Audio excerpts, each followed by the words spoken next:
Tear gas exploded into the heart of Kitengela this afternoon, choking the lungs of hundreds who had gathered for an ODM rally.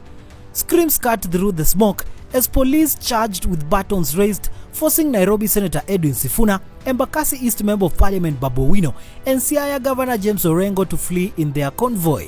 This was not a riot. It was a planned political tour under the Linda Mwananchi banner, intended to rally citizens against rising economic hardship. Yet in the shadow of President William Ruto's Kenya Kwanza government, from which these ODM figures had sharply drifted, peaceful assembly quickly descended into chaos. The opposition's voices was met not with dialogue but with tear gas.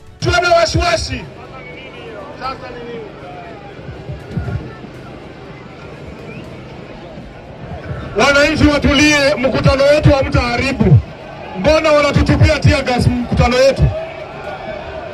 Zima hiyo kitu. Wapi? Zima bana. Tulieni. Kitu. Zima hiyo kitu.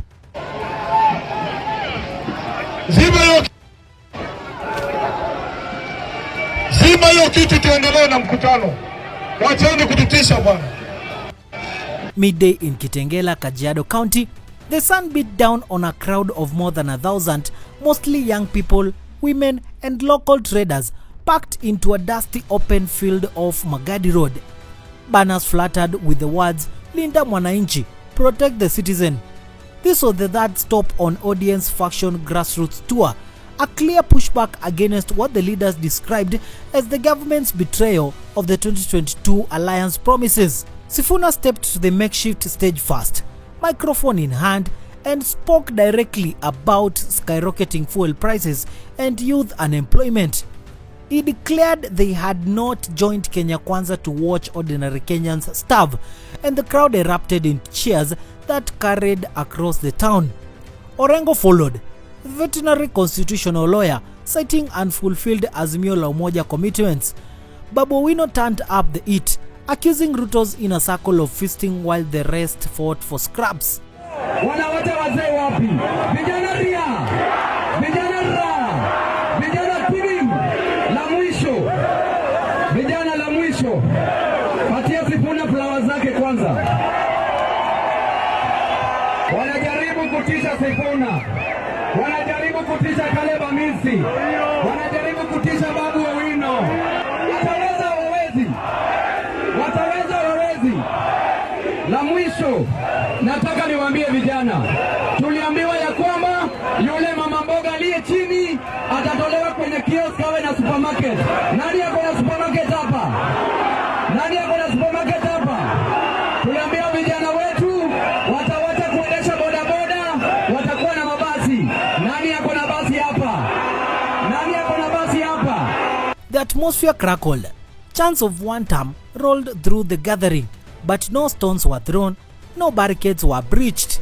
Locals later described the scene as almost festive. Sodas passed around, children perched on shoulders, until, without any visible warning, anti-riot police moved in. Around 1:15 p.m., the first canister sailed through the air and burst, sending the white clouds rolling across the field. Phone videos captured women clutching babies, men shielding elders, while officers continued to lob canisters, dozens in the space of minutes. Running skirmishes spilled onto the streets as some youth threw back empty water bottles in futile resistance. Sifuna seized a bullhorn mid-sentence, shouting that this was their constitutional right, but the smoke overwhelmed everything. Zima hiyo kitu, tuendelee na mkutano. Wacheni kututisha bwana.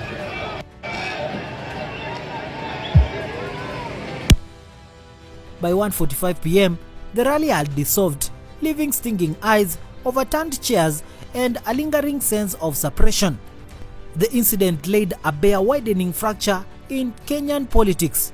ODM, once a cornerstone of the Kenya Kwanza coalition that carried Ruto to power in 2022, had fractured. Raila Odinga's party, now presented by Sifuna's group as the original ODM, accused the president of sidelining them after the election. Promised cabinet positions disappeared. Policies such as the withdrawn Finance Bill 2023 only deepened the anger. Sifuna and Babu Owino became the public face of that break. Outspoken critics who boycotted parliament over the housing levy, led anti-tax marches, and now toward constituencies that Ruto had once branded Hustler Nation. Orengo put it in legal terms, calling the action an assault on constitutional right to peacefully assemble under Article 37. The split had begun to take shape in mid-2024 when Raila turned his attention toward the AUC commission bid, leaving his lieutenants to confront the fallout. Since then, ODM events had repeatedly drawn police attention. A comparable clash occurred at a Kisumu meeting the previous month, tear gas once more. Yet the contrast remaining glaring. Ruto's own campaign appearances unfolded without incident. His bottom-up economic forums in the Rift Valley the week before drew tens of thousands and passed peacefully. Hustlings in Mombasa in January were calm, with state security escorting dignitaries rather than dispersing them. Tours through Kitui and Meru saw police standing guard, not advancing with shades and gas. On the day itself, Sifuna reportedly asked officers whether they would have acted the same way if this had been a UDA event. The difference was impossible to ignore. Remain aligned with the president and the stage stays open. Step away and the air fills with chemicals. By mid-afternoon, the reaction was swift. Sifuna posted that they had been tear-gassed for speaking truth to power and that Kenya Kwanza's true face had been revealed. Babu Owino streamed live from his vehicle on the way back to Nairobi, calling it proof of a police state and promising they would return in greater numbers. Orengo told journalists it was a dark day for democracy and vowed legal action. Police records later showed at least 20 arrests, though no life-threatening injuries were reported. Dozens received treatment for breathing difficulties at Kitengela General Hospital. Medical staff described most of these affected as frightened young people and children.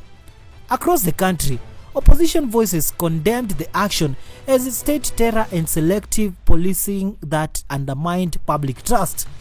The Interior Cabinet Secretary maintained that the crowd had become unruly and posed a risk to order, but available footage showed the gathering remained peaceful until the canisters landed. The hashtag teargas Kitengela trended rapidly, with thousands of posts and memes placing Ruto's composed public appearances side by side with images of smoke-covered streets.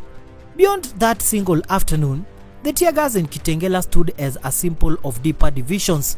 The government pointed to economic indicators, GDP growth holding at 5.2% in the most recent quarter, but critics argued that progress rested on the exclusion of dissenting voices.